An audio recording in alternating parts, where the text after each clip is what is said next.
Assalamualaikum warahmatullahi wabarakatuh. Teman-teman semuanya yang dirahmati Allah, bertemu kembali kita dalam sharing sirah, dalam kisah mengambil hikmah bersama dengan saya Muhammad Zubairi. Sampailah kita kepada pembahasan yang luar biasa dari perjalanan Rasulullah SAW sendiri ketika hijrah bersama dengan Abu Bakar As-Siddiq. Sebelum ini kita sudah sampaikan bahwa beliau masuk dalam perjalanannya lewat jalan yang tidak biasanya. Beliau kemudian mampir dalam tanda kutip ya, menginap di Gua Thur dengan keseluruhan persiapan dari keluarga terlibat di dalamnya, keluarga dari Abu Bakar As-Siddiq.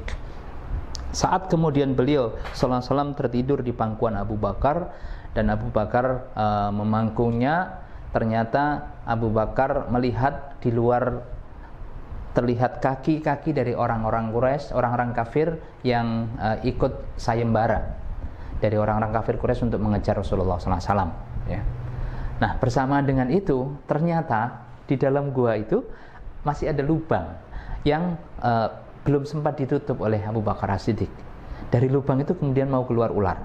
Saat itu kemudian ditutuplah dengan tangan Abu Bakar As-Siddiq. Apa yang terjadi? Digigit beliau, ya.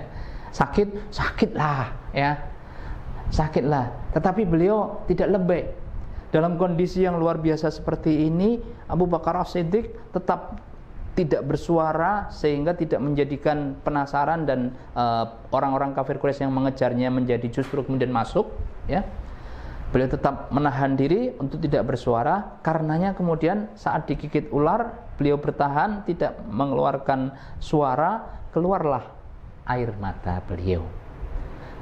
Jatuh dari air mata beliau mengenai pipi mulia Rasulullah SAW, dan kemudian beliau terbangun lantas bertanya kepada Abu Bakar, "Abu Bakar, ada apa?" Nah, Abu Bakar jawabnya sekali lagi tidak lebay, "Saya digigit ular wahai Nabi." Bukan. Tetapi yang beliau jawab adalah, "Wahai Nabi, demi Allah, kalau seandainya itu di luar ada orang-orang kafir, kalau seandainya mereka sedikit saja melongokkan badannya, ya, mereka akan bisa melihat kita." Lantas apa jawab Nabi Sallallahu Alaihi Wasallam? Rasulullah kemudian menegaskan kepada Abu Bakar, "Ya Abu Bakrin, la tahzan, innallaha ma'ana." Dan ini diabadikan oleh Allah SWT di ayat 40 dari surat At-Taubah. Dalam ayat yang cukup panjang itu ditegaskan lafadz penegasan Nabi Sallallahu Alaihi Wasallam kepada Abu Bakar bahwa, "Wahai Abu Bakar, jangan galau, jangan sedih, jangan bimbang, jangan ragu. La tahzan, jangan bersedih. Kenapa? Innallaha ma'ana." Ini teman-teman semuanya pelajaran yang sangat berharga kepada kita ketika kita dan juga teman-teman semuanya misalnya bertekad untuk saya mau berhijrah menuju kehidupan yang lebih baik. Saya tinggalkan masa lalu saya tinggalkan mantan saya buang mantan saya ke tempat yang harus memang dibuang. Maka begitu kemudian bertekad untuk berhijrah, ya, kita sudah harus mengambil pelajaran dan inspirasi dari Abu Bakar bersama dengan Rasulullah SAW di gua tadi. Untuk apa? La tahzan, jangan bersedih. Kenapa? Karena hijrah itu pasti kemudian nanti ada pengorbanan. Ada yang ditinggalkan, ada yang kita korbankan. Saat kemudian kita berkorban, kita meninggalkan masa lalu, maka ya boleh jadi kehidupan yang baru itu nanti ada ujian, cobaan, ada tantangan, hambatan dan seterusnya. Ya, ada kekurangan-kekurangan, ada hal yang hilang boleh jadi.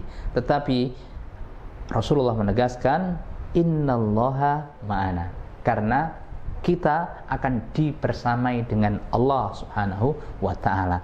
Kalau Allah telah ma'iyatullah, telah memberikan penyertaannya kepada orang-orang yang komitmen dengan hijrah, komitmen dengan kebenaran ini, maka ma'iyatullah itu maknanya bukan sekedar Allah tahu, Allah melihat, tetapi maknanya adalah ta'yidullah.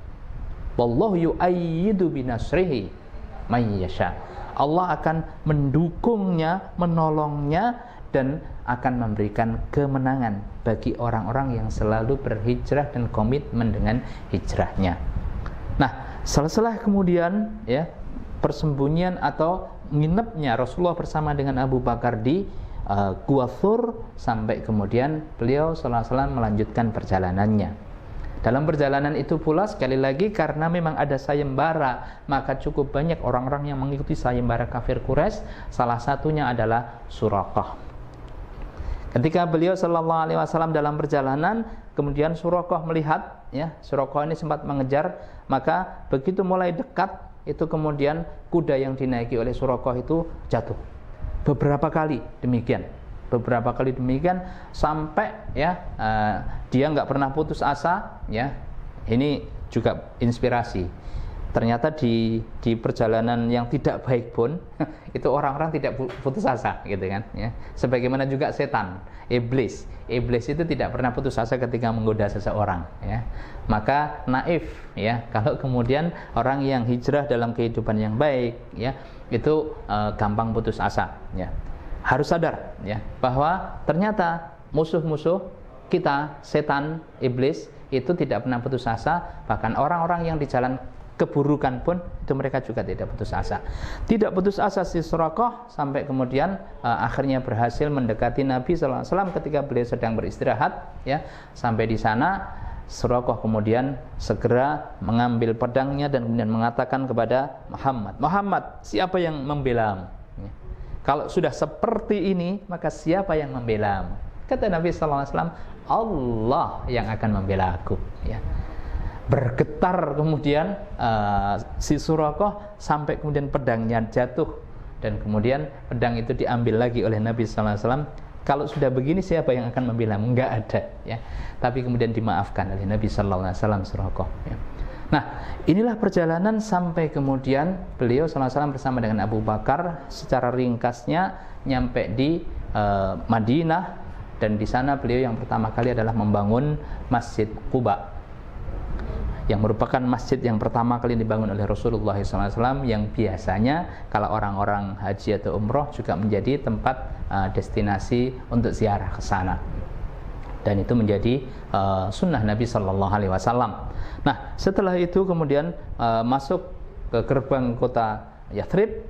Pada saat masuk ke gerbang kota Yathrib itu kemudian disambut oleh kaum muslimin, orang-orang Madinah, orang-orang Yathrib dengan gegap gempita, dengan bergembira. Di antaranya kemudian dengan selawatan yang biasa kita sebut dengan selawat Badar, Tola'al badru alaina min thaniyatil wajib syukru alaina ma da'a lillahi da, ya. Rasa syukurnya yang mendalam orang-orang Madinatul Munawwarah menyambut kedatangan Nabi sallallahu alaihi wasallam. Pada hari apa beliau nyampe sana? Hari Senin, ya. Ini hari istimewa, ya. Tanggalnya berapa? 12 Rabiul Awal, ya. Tanggal 12 Rabiul Awal. Berarti sama dengan hari kelahirannya. Harinya sama, hari Senin, tanggal 12 Rabiul Awal tahun 623 Masehi. Kalau mulai keberangkatannya tadi kaum muslimin mulai berangkat di 622, ya. Tapi kemudian beliau nyampe di 12 Rabiul Awal tahun 623 Masehi.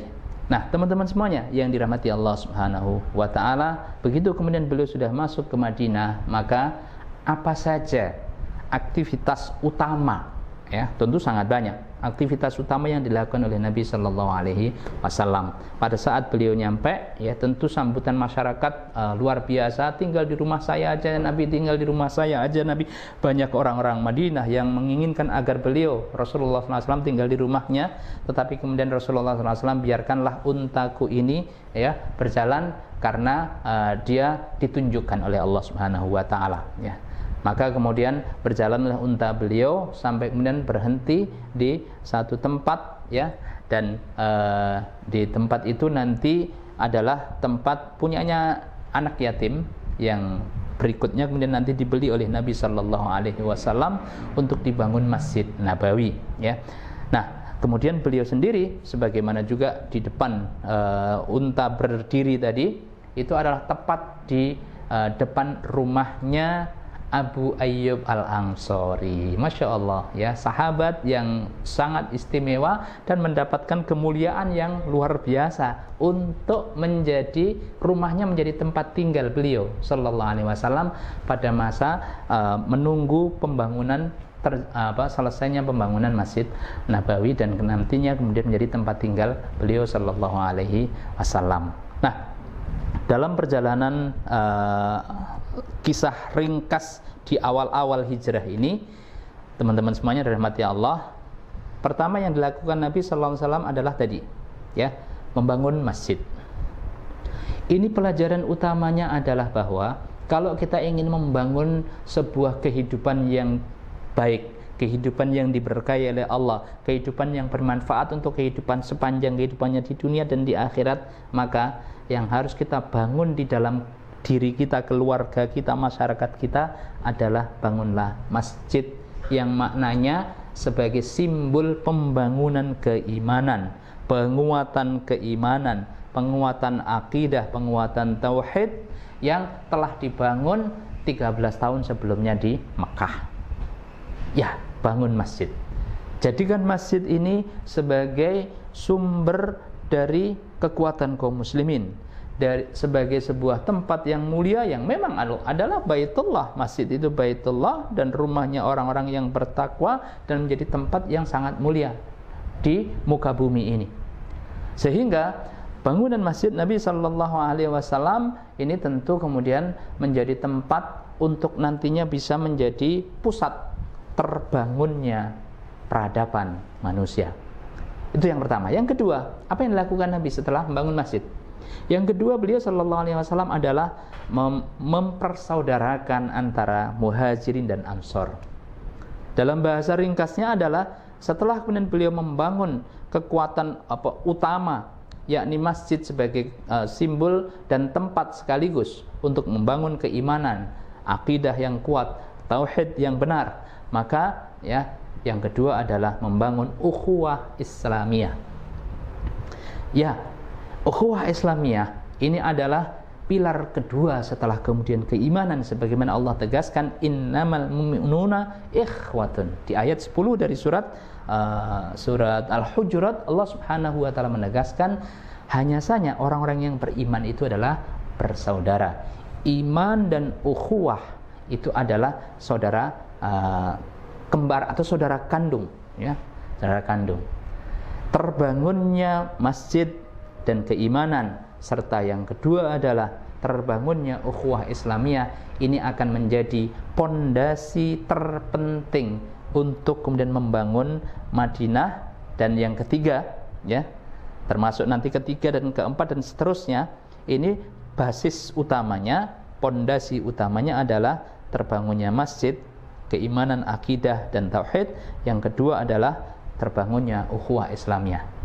Maka di atasnya ada bangunan-bangunan yang lebih besar lagi, tapi tentu sangat ditopang sangat kuat oleh keimanan dan ukhuwah ini, ya, keimanan dan ukhuwah. Apa? Yang ketiga adalah beliau kemudian membuat perjanjian Madinah.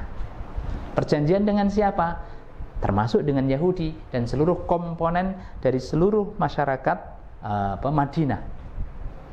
Yang kemudian perjanjian Madinah ini yang kita kenal sebagai satu perjanjian yang mendasari terbangunnya civil society atau masyarakat madani, ya, masyarakat madani.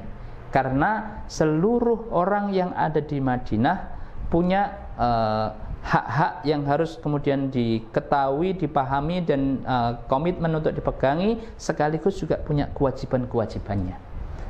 Di antara diktum, ya, poin-poin penting dari perjanjian Madinah itu adalah, ya, semua anggota masyarakat Madinah itu siap untuk membela negerinya dari berbagai macam ancaman dari luar. Kesiapan untuk membela, ya, negeri Madinah ini dari segala macam ancaman ini berlaku dan menjadi kewajiban dari seluruh anggota masyarakatnya. Yang dengan itu mereka akan merasakan keamanan bersama, kemudian bisa menjalin kehidupan yang setara secara kebersamaan. Kalau bahasa kita berarti bisa benar-benar mengimplementasikan Bhinneka Tunggal Ika. Ya, bisa mengimplementasikan kalau di negeri kita NKRI, ya, Perjanjian Madinah ini ya semisal dengan Undang-Undang Dasar 1945 dan juga Pancasila sebagai sebuah kesepakatan para ulama sedikit menyamakan, ya, ada menyamakan. Dan itu tidak salah benar atau maksudnya tidak berlebihan ketika kemudian bagi kita bangsa Indonesia itu Pancasila dan Undang-Undang Dasar 1945 itu semisal dengan Perjanjian Madinah yang dibangun Nabi SAW bersama dengan orang-orang Yahudi dan seluruh komponen masyarakat Madinah. Dari ketiga hal tersebut, maka perjalanan kehidupan Madinah menjadi lebih baik lagi untuk bisa membangun pilar-pilar civil society tadi. Terbangunnya masyarakat Madinah, masyarakat Madani yang satu dengan yang lainnya sadar untuk di sana ada hak sekaligus juga ada kewajiban. Ya. Bersamaan dengan mereka menuntut hak, maka tunaikan kewajiban. Ini dilakukan oleh Rasulullah bersama dengan para sahabatnya dan tentu juga semua komponen termasuk orang-orang Yahudi.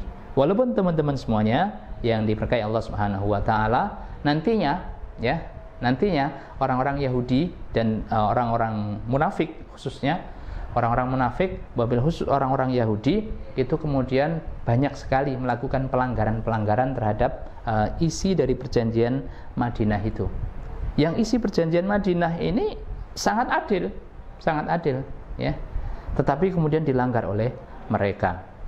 Insya Allah bentuk-bentuk pelanggaran dan macam-macamnya itu kita akan bahas pada pertemuan sharing sirah kita berikutnya. Apa saja? Banyak, ya, banyak.